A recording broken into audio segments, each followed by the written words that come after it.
Day 2 of NFL free agency is upon us. Welcome into the Chiefs Report by Chat Sports. I'm Harrison Graham. Today's show is sponsored by RexMD. If you're struggling a little bit in the bedroom, RexMD is going to get you back on track with either branded or non-branded Cialis or Viagra at a very affordable price. Go to rexmd.com/chat for more details. We'll talk a little bit more later on in the show. Laremy Tunsil trade rumors are still circulating despite the fact that Kansas City signed Jawaan Taylor.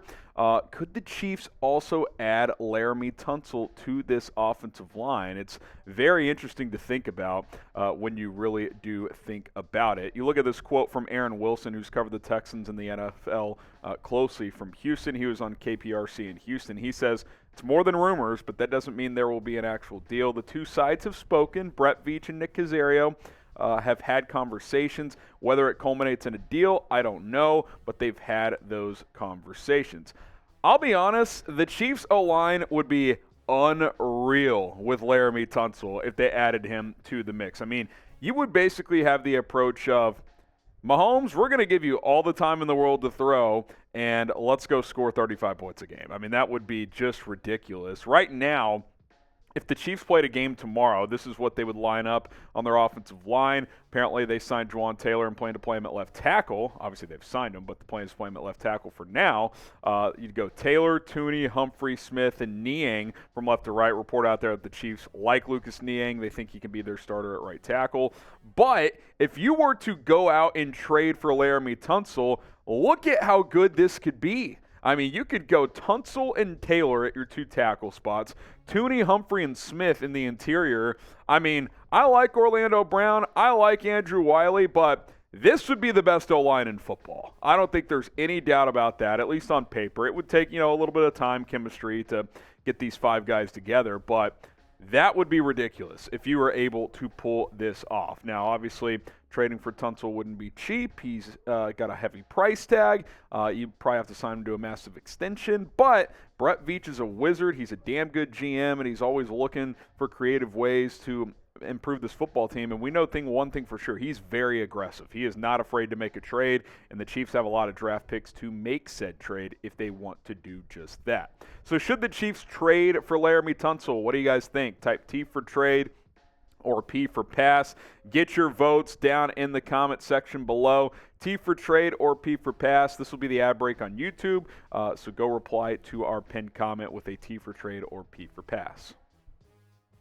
Let's go to another rumor here. JuJu Smith-Schuster, is he going to sign today? I think he might. The free agent wide receiver market has been very slow, to say the least. Jacoby Myers became the first one to sign today. He got 3 years and $33 million from Las Vegas, which, quite frankly, is lower than people thought. There were reports that Myers could get $15 million per year.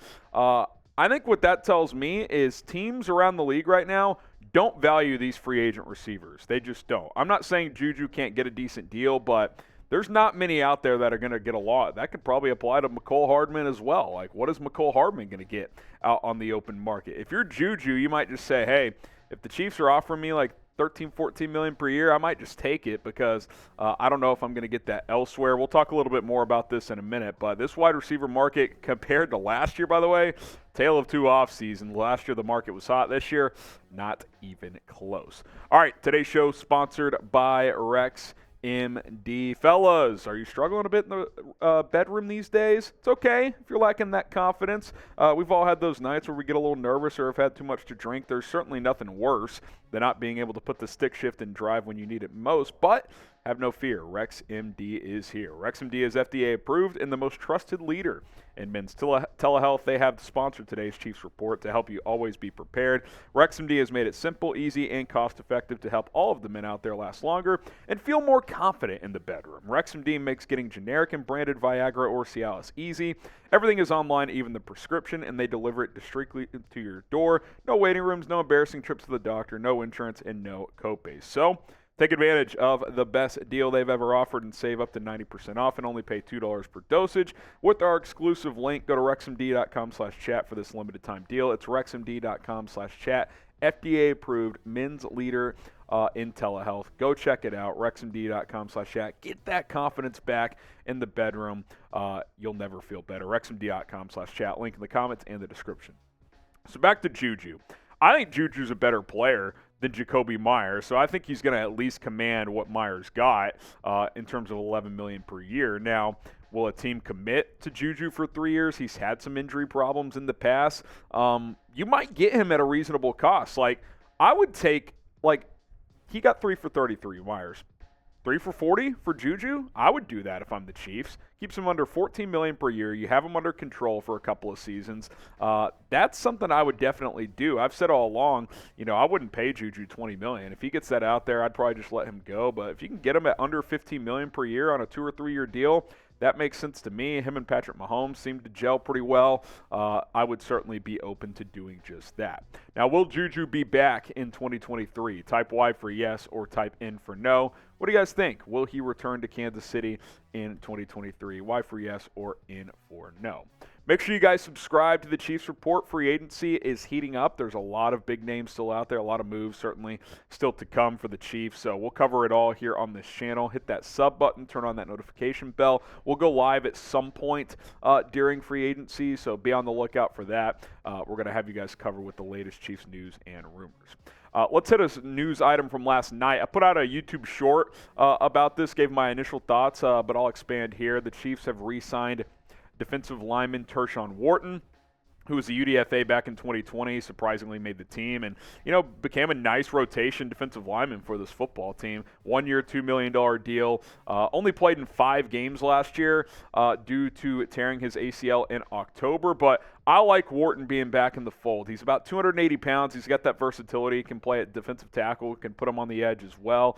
He's been a really nice player for a cheap, cost-controlled UDFA. So like him back, especially considering Kalen Saunders and Derek Nottie and Carlos Dunlap as well are still free agents. So you get Wharton back in the fold for cheap. Should be ready to go, I would guess, by training camp or shortly after. Underrated, solid player on this defense. He has fit in well in Spag's scheme. So getting him back for cheap, I think, is a very win-win for both sides. So that's kind of where we sit in terms of what the Chiefs have done so far. Jawan Taylor, again, he got the bag. This one kind of came out of nowhere. Obviously, Orlando Brown, Andrew Wiley, they're gone. Brown's still a free agent, but he's not going to return. Taylor, 4 years, $80 million, $60 million guaranteed. Tershawn Wharton gets 1 year, just over $2 million as that kind of defensive end, defensive tackle hybrid in this 4-3 scheme. And we'll see what's to come potentially here on day 2. Who should the Chiefs sign next? Who do you guys want to see them target and go get in NFL free agency? Drop a name down in the comments section. Who should the Chiefs sign next?